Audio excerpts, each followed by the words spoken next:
Hello, my dear students of class 11 geography. In this video, we are going to study the northern plains, one of the 6 physiographic division of India. In the previous unit, we have divided India into six physiographic divisions. The northern mountains and the northeastern hills, Himalayas, peninsular block, the northern plain, the islands, the Great Indian Desert and the coastal plains. Out of these 6, we have studied the geological formation of the 3 major divisions, geological divisions: peninsular block, Himalayas and then northern plains. We know that this northern plain was formed after Himalayas were formed, where after Himalayas got uplifted due to the collision between the peninsular block, I mean Indian plate, with the Eurasian plate,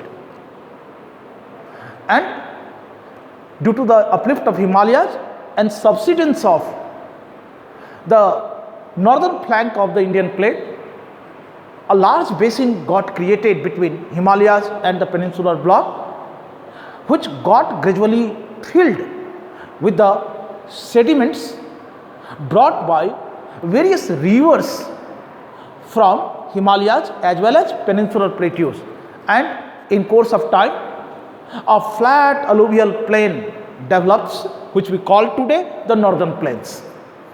So the northern plains are formed by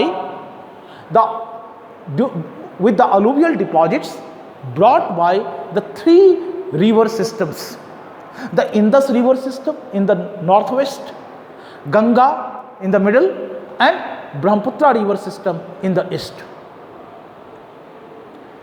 These 3 river systems have brought the sediments and deposited in the gap, in the depression, and formed the today's alluvial plain. An interesting feature of this plain is that it is still being formed in the form of Sundarban Delta, as Sundarban Delta is increasing day by day. So formation of the northern plain is still going on. If we see the northern plain from east to west, right from Punjab to Assam, we have a long plain. The total length of this plain from east to west is about 3200 kilometers, and its width varies from 150 kilometers to 300 kilometers. So it is one of the largest river plain in the world. Its thickness of the alluvium, the maximum thickness varies from 1 kilometer to 2 kilometer, 1000 meter to 2000 meter.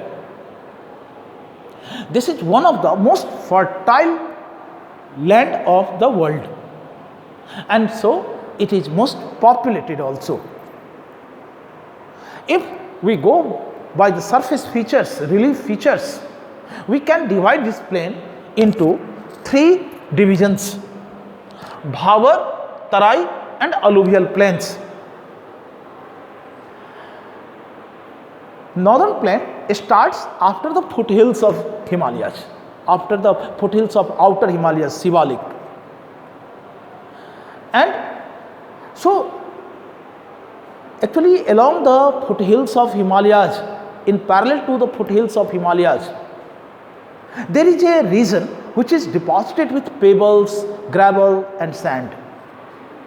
These pebbles, gravel and sand have been brought by the different streams that descend from the Himalayas, and they deposit the pebbles along the foothills of Himalayas in the width 8 to 10 kilometer. in the width 8 to 10 kilometers from north to south. This pebble region, this thick pebbled region, this region of pebbles and boulders and gravel is called Bhawar region. A large number of streams that come from the Himalayas, they disappear in the Bhawar region due to its high porosity. I mean, the water moves down through the gaps between the pebbles and they start flowing through the pebble deposits, and so they do not appear to be visible at the surface. But these streams re-emerge after the Bhawar belt is over, after the pebble deposit is over, and they start flowing without any demarcated channels, and they spread over the area. Later they develop the channels and convert into the rivers also. But this area of 10 to 20 kilometers from the Bhawar belt always remain wet. So this, and that creates marshy and swampy land. So this wet, marshy and swampy land that lies to the south of Bhawar belt in the width of 10 to 20 kilometers is known as Tarai. This Tarai region is has lots of forest, natural vegetation. It has luxurious growth of natural vegetation because continuous availability of water, and also this area is known for various kinds of wildlife. But in the Indian part, Tarai area is mainly used now for agriculture, and forest, that area has been deforested. Now we have alluvial plains. After Tarai starts alluvial plain deposits. This alluvial plain deposits, we have two parts, Khadar and Bhangar. Khadar and Bhangar. Khadar region. So actually this plain is formed by rivers. So large number of rivers flow through it. In the middle and lower courses, rivers have flood plains.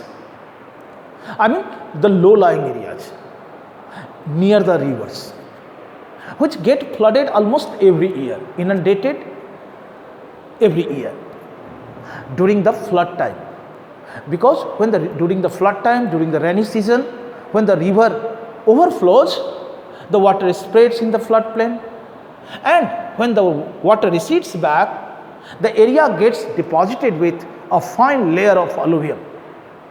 So this area almost every year gets inundated and gets deposited with fine layer of alluvium. This new alluvium region, this region with the new alluvium is called Khadar region. This is the low-lying areas, floodplain, and this is very fertile region. Support intensive agriculture. But there are larger part of the northern plain which lies above the flood plain that hardly gets renewed with the new soil. I mean they hardly gets flooded, inundated, and so they do not get the new soil. So comparatively, the larger part of the upper part of the northern plain have alluvial, older alluvium. So this region of older alluvium is called Bhangar. This region of older alluvium is called Bhangar. This Bhangar is comparatively less fertile, has coarser soil, and has a characteristic of developing calcareous deposits known as kankar. So we have studied there are 4 subdivisions of northern plain: Bhawar, Tarai, alluvial plains. Alluvial plains we can have into 2 parts: Khadar and Bhangar. Thank you in this video.